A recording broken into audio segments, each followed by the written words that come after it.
Bonjour, bonjour, bonjour à tous. C'est la voix des sans-voix, la voix du voisin d'à côté. Ça va très cher ami, j'espère bien. Ce matin, c'est un big up à mon frère Ariel Chené. Ariel, j'ai suivi un peu l'émission ce midi hier. Et franchement dit, je te tire le chapeau. Parce que c'est pas facile d'être toujours humble, de toujours reconnaître celui qui t'a fait. Et merci d'avoir prêté vraiment ce peu de moments à Daichi. Merci beaucoup. Aujourd'hui, c'est ton jour, un enfant béni n'échoue jamais. Et sache qu'aujourd'hui, Daichi est fier de toi. Et tu ne vas pas taper poteau, mon frère. Non, la Chine. C'est vrai, ce qui est passé. Ariel, c'est un frère. Hein? C'est un frère, on laisse pas tomber tout ce qui est passé, demander pardon. Il a fait. Et je crois que c'est le moment d'aller le soutenir, les gars. Hein? Allez-y soutenir Ariel Chené. C'est un Ivoirien, c'est un frère comme tout le monde. Aujourd'hui, c'est son jour, c'est le jour de son jour. Allez-y, au maximum, assistez à son concert. Ariel, c'était ton bonjour. Et porte-toi bien. C'est la voix, c'est des sans-voix. Bon, on a fini avec Ariel. Nous allons partir un peu à l'essentiel. L'essentiel, c'est quoi? Je vais m'adresser ce matin à la jeunesse d'Afrique, du monde, en celle particulière de la Côte d'Ivoire surtout. En celle de la Côte d'Ivoire. Parce que c'est de vous que je parle. Jeunesse, élection, c'est pas par là. Élection, c'est pas la guerre. Les policiers qui vous disent autre chose là, ils mentent. Élection, c'est pas la guerre, c'est pas par là, c'est un jeu. Tu gagnes comme tu perds. Évitons d'être instrumentalisés pour du n'importe quoi. Évitons ça, s'il vous plaît. 2010, on a vu ce qui s'est passé. 2019, 2020, c'est dans peu de temps. Je vous demande pardon. Je vous demande pardon. Montrez aux politiciens que les enfants d'Angadé là, ils sont plus de notre génération. Les gens pour un oui, pour un non qui s'élèvent, qui commencent à marcher, non, on veut pas, c'est celui-là, tout ça là. Et on les tue comme des troupeaux de bœufs là. Dites que c'est fini ça. Cette génération, c'est une génération consciente. On sait ce qu'on veut. On va pas se laisser faire. Tu as ton candidat, tu veux voter, va voter. Tu finis de voter, viens t'asseoir chez toi à la maison. Et tu attends le résultat.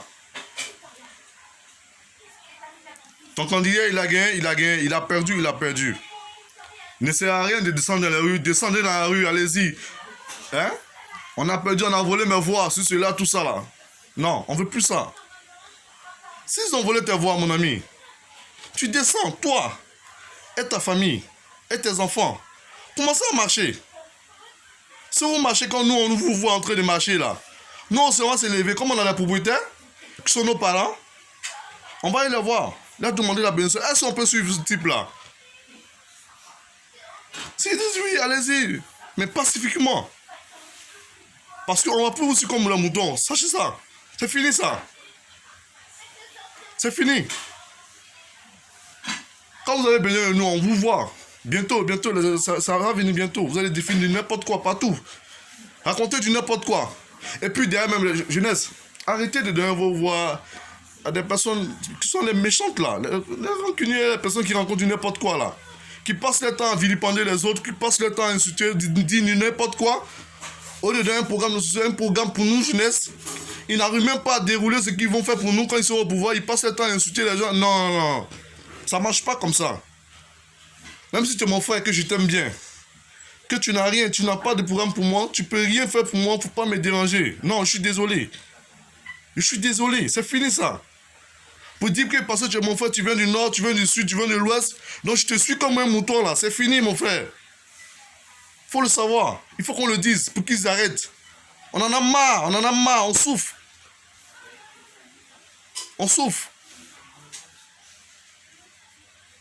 Jeunesse, je vous demande pardon.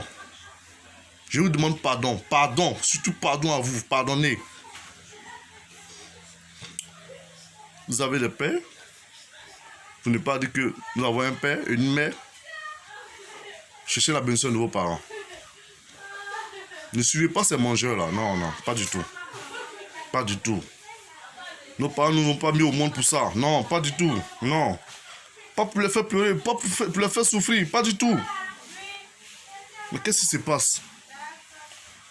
Il suffit que quelqu'un s'assoie à la télé pour dire mon accord. Descendez dans la rue. Pourquoi tu vois des gens même, qui ne gagnent même pas à manger? Ils ne gagnent même pas, ils ne savent même pas comment faire pour sortir. Ils gagnent. Pourquoi tu le vois dans la rue? C'est lui qui est premier pour donner sa porte. Celui qui parle tous ces gros français. Celui qui fait du n'importe quoi. Pourquoi? D'autres vont jusqu'à casser le bien d'autrui. Pourquoi? Pourquoi? C'est pas ça la politique, je suis désolé. C'est pas ça. Hein? C'est pas ça. Toi, politicien, tu vas dire aux gens de descendre dans la rue là. Ça va se faire. Tu seras le premier devant avec ta famille, avec tes enfants. Tu seras le premier devant, tu vas pas échapper. Si tu penses que tu vas descendre dans la rue, toi, tu vas t'asseoir chez toi là-bas avec ta famille, tu vas mentir. Jeunesse, ça là, c'est passé. Ça, jeunesse, c'est passé. Chaque jeunesse, ça n'existe plus. Je vous dis ça, ça n'existe plus. Regardez-moi bien, ça n'existe plus. On est fatigué. Et vous... Bon, je ne comprends pas quand même quoi. Il y a des gens, Facebook, Internet est devenu n'importe quoi. Ils s'élèvent, ils insultent n'importe qui, ils disent ce qu'ils veulent. J'ai regardé un peu les réseaux sociaux la dernière fois. Je vois parce que y a le papa Alpha qui a donné son point de vue, qui a juste parlé. Les gens ont commencé à le suivre, même jusqu'à lui le traiter d'étranger. Ah, quoi d'Ivoire, Ivoirien. Ah, Ivoirien. Alpha est étranger aux rues parce qu'il a dit ce qu'il pensait. La liberté d'expression, vous appelez ça comment? C'est comment vous voyez ça? Il n'est pas libre de parler? Arrêtez ça, s'il vous plaît. Parce qu'à cette allure-là, on risque de dire que le président Bédé n'est pas ivoirien. On risque de dire que le président Gbagbo n'est pas ivoirien. On risque de dire que même le père fondateur, on risque de dire qu'il n'est pas ivoirien. Arrêtez ça, ivoirien. C'est pas ça. C'est quoi? La politique, c'est argument contre argument. Si tu n'as pas d'argument, tu te tais, puis tu laisses l'autre parler, tu assistes. J'ai fini là avec la jeunesse. Je vais m'adresser là au papa, au père national. Papa, nous tous nous avons vu, hein, nous tous sommes voyants. Hein. On dit même, si tu n'aimes pas le lièvre, connais qu'il court vite. Nous avons vu un peu, tout est bien fait dans ce pays-là. Nous avons vu, c'est vrai. Tu as travaillé, papa. Ça, on doit le dire, après le président au four, le président qui a le plus travaillé, c'est toi. Voilà. C'est pas affaire de... Non, tu avais été... Non, non, nous, on n'est pas dans ça. La voix des sans-voix, on n'est pas dans ça. Papa, tu as travaillé. Mais papa, faut pas les gens gâter ton nom. Faut pas les gars vont te dire en erreur. Non, faut pas accepter ça. On a vu ici, le papa. Babo. Les vautoureurs là, ceux qui tournent autour là, qui racontent du n'importe quoi, qui ne sont même pas sur le terrain, qui vont dire du n'importe quoi au président là, arrêtez ça. Papa, toi et maman, il faut laisser, pardon. Tu as trop travaillé, sors par la grande porte, faut pas les gens te blaguer. Toi et maman, il faut oublier ça, papa. C'est ton fils qui te parle. Ce qu'il raconte pour dire que tu es le seul, à part toi là, pas un autre Ivoirien qui peut faire ce que tu as fait là. Ils sont en train de te dire en erreur, papa. Il y a beaucoup même. Il y a beaucoup même que toi-même tu as formé qui peuvent faire ça, qui peuvent suivre la relève, qui peuvent assurer, papa. Ils sont là, ils attendent qu'on leur tende la main. Et je me dis que pendant tous ces 2 mandats que tu as eu à faire, tu as eu le temps de former quelqu'un pour la relève au sein de ton parti. Donc je te demande pardon, papa. Sors par la grande porte. Moi, je te demande pardon. Faut pas écouter les gens. Faut pas écouter ceux qui sont à côté de toi qui te racontent n'importe quoi là. Ils mentent. La réalité, c'est sur le terrain. Ils mentent. Pardon. Même si tu veux pas là, moi, j'allais dormir devant chez toi là-bas pour te parler, pour que tu puisses comprendre, papa. C'est de père en fils. Ça n'a rien à voir avec la politique, papa. Papa, tu as travaillé. Tu as travaillé, je te dis merci pour ça. C'est vrai que on dit qu'on n'arrive pas à avoir les 3 repas par jour. C'est pas facile, mais on peut pas faire de omelette sans casser les œufs. Excusez-moi, on peut pas faire de omelette sans casser les œufs. Toutes les infrastructures que tu as eu à réaliser, c'est pas aujourd'hui que nous allons voir l'importance, c'est demain. Pour nos enfants. Je te dis merci pour ça, papa. Papa, au sein du RHJP, il y a plein de personnes qui peuvent assurer la relève. Tu peux organiser une élection interne. et choisir le meilleur. Au sein du parti, vous allez choisir le meilleur et le meilleur va représenter le RHDP simplement. La démocratie, c'est comme ça. Si tu le fais, tu verras que vraiment ton nom restera dans les annales. On va jamais t'oublier. Papa, non, je te demande pardon, papa. Pardon, à cause de Dieu. Laisse ceux qui racontent du n'importe quoi à côté, là. Au sein du RHDP, il y a des personnes capables. Il y a plein qui peuvent assurer la relève. Pas sur le flambeau, comme tu l'as tant souhaité. Et je sais que tu vas le faire, parce que tu es un homme de parole, papa. Je te remercie pour ça, papa. Je reviens au président, papa, Henri Konan Bédier. Papa, on a vu ici, c'est vrai que même si j'étais très jeune, dans ce pays-là, tu as dirigé. Après le papa, après notre grand-père, le fouet, c'est toi qui as dirigé, et tout s'est bien passé. Et il a fallu un coup d'état pour que tu ne sois pas là. Dieu merci, tu es revenu avec l'alliance, avec papa Alassane Ouattara. Et vous avez gagné. Aujourd'hui, il y a eu un malentendu qui a fait que tu t'es retiré. C'est pas où ça arrive. Dans toute famille, il y a toujours des discordes, ça arrive partout. Ça, il n'y a pas de quoi faire tout un tas de là pour ça, papa. Mais papa, ce que je vais te demander, c'est, comme je le dis tout à l'heure, je le disais à papa Alassane Ouattara, il y a toujours des OPO, comme on le dit, des Akoto Yao là. Papa, élection là, pardon, faut pas te présenter.